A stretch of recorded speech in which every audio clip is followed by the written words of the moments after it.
Everyone, this is Nikki of Nikki Hearts Cards, and I'm here today with this inspiration piece from Leslie Miller, joining for the first time the Oh So Inspired collab, and I'm so excited to be here with all of you today. So if you haven't met me, make sure you hit the like and subscribe button. I produce videos every week.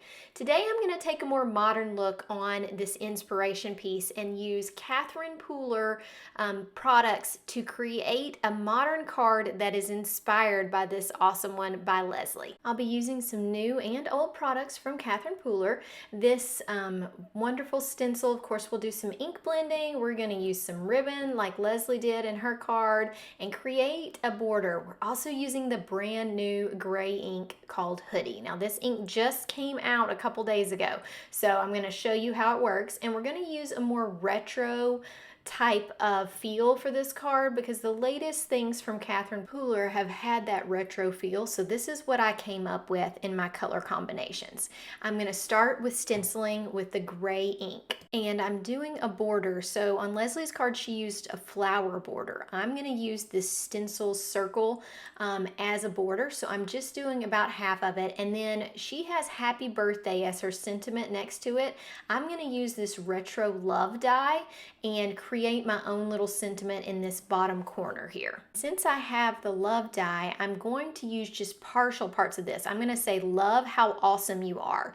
So that other part I'll show you a little trick on how you can stamp partial without having to cut up your stamps. I'm going to start with this Hoodie ink, which this is one of her new grays. She has 3 new grays out, and this one is kind of the middle shade. So I'm going to start by trying to increase the darkness in the center, and then I realized, ooh, I better protect this edge right here because I've got an edge of white card right there. So I used a couple Post-it notes just to cover that up, and then I'm going through and ink blending this, and I want it to be darker in the center and then lighter towards the outside. So I'm just changing my pressure, and I'm always starting with my ink at the center and pulling it out. So I do tap this off on my waffle flower media mat just to get the brush not to where it makes like an imprint. You know, if you just take that brush directly to that area, it's going to make a brush mark. So I tend to tap off the first little bit of ink and then go through, and it's amazing how much this spreads. It's a little hard to tell because you're on white how much you've got down, but you can always lift up and just look and make sure you see the whole pattern. But this ink is really great at that, and I love that look of just kind of fading it out towards the edges. Okay, let's carefully peel this tape back and look how that looks. So amazing. And then I'll just take my Post-it notes off, and then we have our border stencil. Instead of like in Leslie's card, she had a border of flowers. We're going to use this as our border, and I just love how it looks. So next we're going to make the stripes on the background of love. So the love die has 2 parts. I am using some mint tape and my T-ruler to create stripes. Now you could, with Catherine Pooler inks, you can swipe along the paper like this without having to ink blend. So I'm going to do this as easy as I possibly can, and it's going to create my stripes by using the masking with the tape right there. So I'm using my T-ruler to keep everything straight, but I'm using the masking to create stripes. Let me show you some more. So once I have the color like I want, I can remove this mint tape, and look at that perfectly straight stripe. And then I can use the same piece of mint tape and line it up with my straight area here. I could use a T-ruler, but I've got a straight line, so I can just line it back up again, and then we'll create our next stripe. Now you could just make a stripe, but I'm going to actually mask off the upper area as well. So I'm using this T-ruler to create the size of that middle stripe, and then putting some more tape down. The next color is going to be buttercream, which is a color that kind of mixes in with other things, but I wanted to be able to create the width of stripe that I wanted and make sure I got it very straight. So I decided I would do another piece of masking tape, and I would measure out my stripe. I'm going to make this stripe just a little bit smaller than my other 2, and I'm going to use this piece of mint tape to keep it straight. Now I can take this buttercream ink and just swipe it like I did the other one in between these 2 stripes, and it's going to create a perfect stripe. It's very nice, easy, not a whole lot of work to create some really cool color patterns. Now I'm going to remove this piece, and I'm going to mask over the buttercream. So I'm letting it dry just a little bit. You see me wave my hand, and then I'm going to put this right over the top of it, and then we can make any size that we really want for the next stripe because we're going to be die cutting out of this piece. So with the red, I'm just going to take it and swipe it, and if it's a bigger stripe than my other ones, that's no big deal because it's going to be the top of the word love. Here's what those stripes look like, and then I die cut it. I had a little white area right on the top, so with these ink pads, since I've already just taken them direct to paper, I can cover any little spots that I missed right there. Once you've got the color like you want it, just set it aside to dry. It does take that a little bit of time to dry. I found this piece of ribbon in my drawer, and I just thought it would look great with this card with the polka dots, so I decided I would use that. And if you remember on Leslie's card, which I'm going to pop up in the screen right now, it has lace and ribbon behind the flowers with some stenciling as well. So I'm going to use a piece of ribbon that I thought would look amazing with this, and I'm going to use black cardstock. Now I thought about grabbing, I actually have some black lace, but I just didn't know if it quite went with the retro theme of the card, so I stuck with this ribbon. The way I'm going to apply my ribbon is to add some double-sided adhesive to the back of it. You can do this with glue, however you want to. I feel like sometimes adding a long piece of adhesive helps keep the ribbon a little straighter.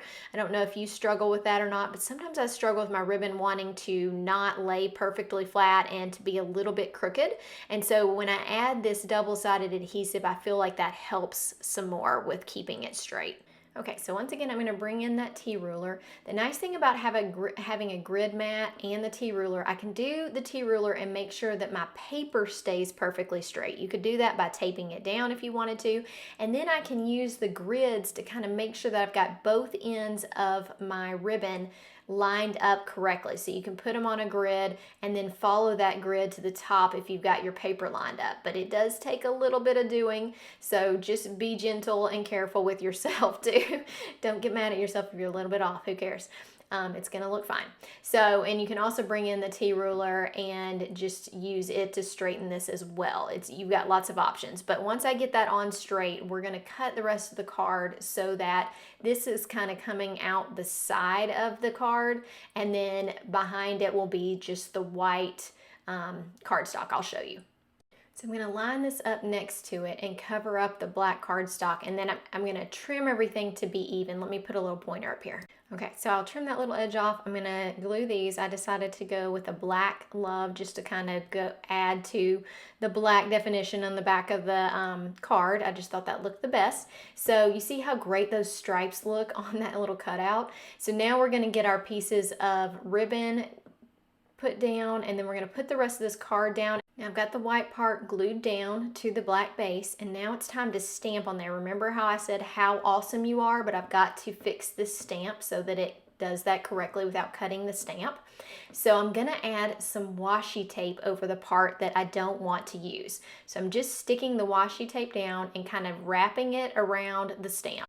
Now you could do it with anything just to cover up. On this stamp it says, I love how awesome you are, and I just want it to say how awesome you are. So you've got that little piece of washi, you can get everything lined up and it'll stay in place because it's sticky, and it will stay in place so that you don't have to worry about stamping the wrong part. So that's what I did. I'm going to get this straightened out and add some black ink. It is good to not add the black ink to the washi, so be careful when you're tapping your black ink on so that you don't make a big black blob on your paper. But here's how it looks. Okay, let's look at our inspiration piece again and just remind ourselves what else we might want to put on here.